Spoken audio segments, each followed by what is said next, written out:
കൂട്ടുകാരെ, ഇന്ന് നമുക്ക് എൻ്റെ ആവശ്യത്തിന് കറി വയ്ക്കാനുള്ള ഐറ്റങ്ങൾ നോക്കി ഞാൻ വെളിയിലോട്ട് ഇറങ്ങിയതാണ്.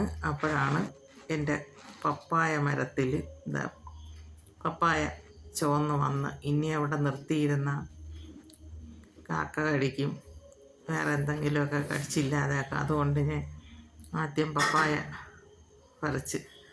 പറിച്ച് വെച്ചിരുന്ന നാളെ മറ്റന്നാളൊക്കെ പഴുക്കും.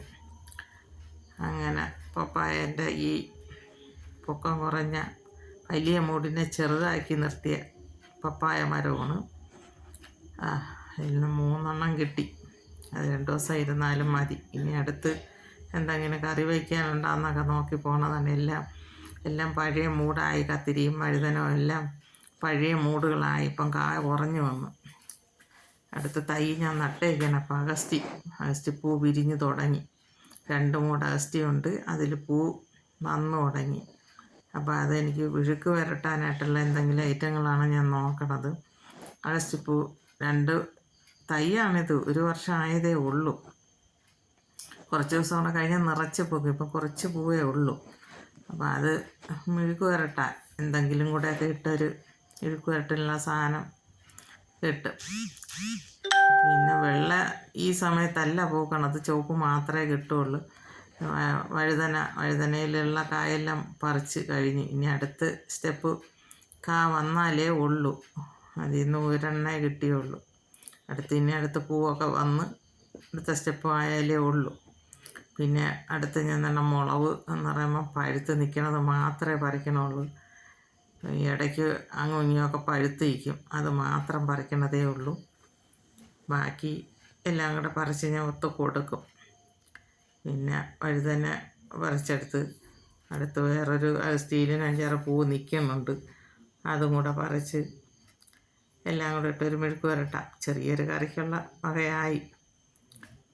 അത് ഇതുപോലെയൊക്കെ 2 മൂടും അഗസ്തി നിർത്തിയിരുന്ന നമ്മുടെ ആവശ്യത്തിനുള്ള ധാരാളം പൂത്ത് തുടങ്ങിയ ദിവസവും നമ്മളെ ആവശ്യത്തിനുള്ള പൂ ഇതിൽ നിന്ന് കിട്ടും.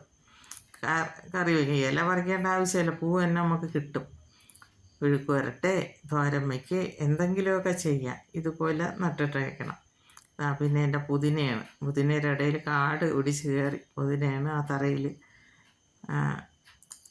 ഇത് നട്ട് പിടിപ്പിച്ച് അങ്ങ് തറയിലിട്ടിരുന്ന നമ്മുടെ ആവശ്യത്തിനെല്ലാം മായമല്ല വളം ചേർക്കാത്തതും കീടനാശിനി അടിക്കാത്തൊക്കെ നമുക്ക് നമ്മുടെ ആവശ്യത്തിന് നല്ല ഐറ്റം കിട്ടും. അതുമൊക്കെ ഇതുപോലെ ഞാൻ തറയിൽ തന്നെ നട്ട് ഇട്ടേക്കണമെന്നാണ്. അതിൻ്റെ ഇടയ്ക്കൊക്കെ ഉള്ള മുളവിൽ അങ്ങും ഇങ്ങുമൊക്കെ ഓരോന്ന് പഴുത്ത് നിൽക്കുന്നത് കൊണ്ടാണ് അത് പറിക്കാനായിട്ട് നിന്നത്.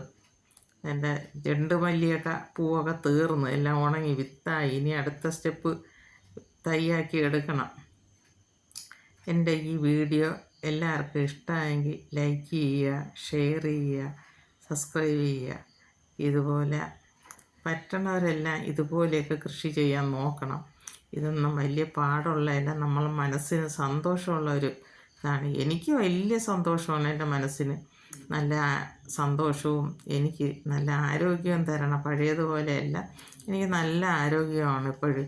എനിക്ക് സന്തോഷം കിട്ടണതുകൊണ്ട് എൻ്റെ ആരോഗ്യം വളരെ നല്ലതാണ്. ഇതുപോലെ എല്ലാവർക്കും ചെയ്യാം. നമ്മുടെ ആവശ്യത്തിനുള്ളതെല്ലാം നമുക്ക് നട്ടുപിടിപ്പിച്ചെടുക്കാം. ഇതുപോലെ എല്ലാവരും